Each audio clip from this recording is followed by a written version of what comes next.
This is ESBR Boxing. Delighted, as always, to be joined by Queensbury's Dev Sahni. Dev, another good press conference today. You've been a busy man last few weeks. How did you find today?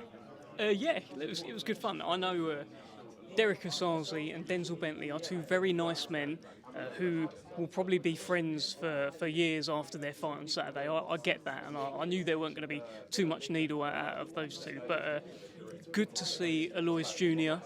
getting the stage, taking to the stage, looking $1 million, and making his intentions very clear for Saturday. Love that. We'll definitely make a few people tune in on Saturday nights for sure. How challenging do you find it when you've got someone like Derek Asazi, who clearly no interest in trash talking? We know what Denzel Bentley's about as well, very respectful.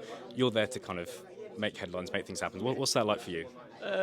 Look, I'd rather have a big baby Miller. Like I've had him before, and that's just like you can just poke him a little bit, and he's great, fantastic. But you got to, with a Derek Asazi, you earn your money a little bit more. You have to dig. You have to find something. I think it turned okay. It could have been very, very bad, but he said some decent things. There was some good humour up there as well. So yeah, how difficult is it? It's hard, but that's why I'm doing it.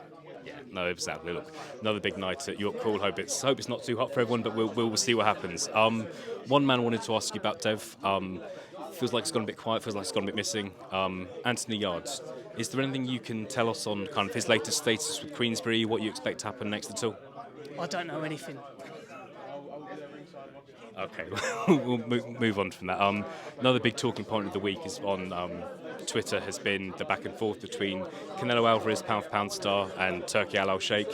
One question I wanted to ask you about that was your dealings with Turki, and obviously you've gotten to know him well during these Riyadh season events. Is he the sort of personality who, once you piss him off, it's kind of the relationship's over, or do you think that relationship can be mended between him and Canelo?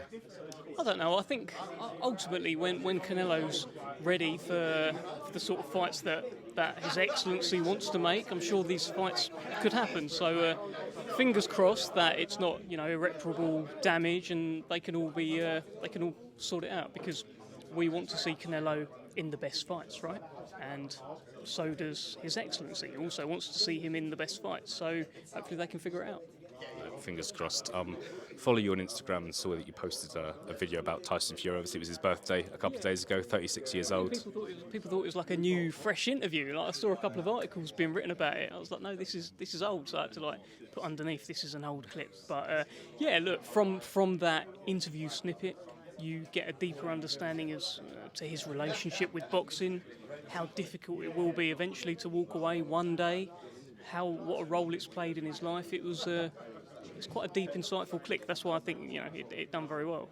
Yeah, no, I'll be honest. For a second, I thought it was a new interview as well, so I was fooled as well. Obviously, it's a long way away now. The stream match with Alexander Usyk, December 21st. You've obviously, I would imagine, gotten to know Tyson fairly well over the last few years, working with him, interviewing him. In your heart of hearts, being 36 now, and how much he's achieved in the sport, the amazing things he's done, how long do you think he has got left in the sport? Win or lose against Usyk, the fight against Joshua will still be there. Could it be a case of Usyk then Joshua and that's it? What's your gut feeling? I think he's got as long as he wants left. This is a new, for the first time in a long time, he's got something new. So he's trying to bounce back from a loss. Never had to do that before as a professional. So it seems like it's lit a bit of a fire in him. And great, I'm looking forward to seeing what he can do against Usyk. Frank made it pretty clear in the interview I did with him. He thinks that Fury knows what he's got to do. And people are perhaps overlooking the success that he did actually have against Alexander Usyk. He had a lot of success. Those middle rounds, it looked like he could have stopped him. All of these things happened. So, I think he's got as long as he wants to go. He'd be a fool to second guess Tyson Fury and try and predict him.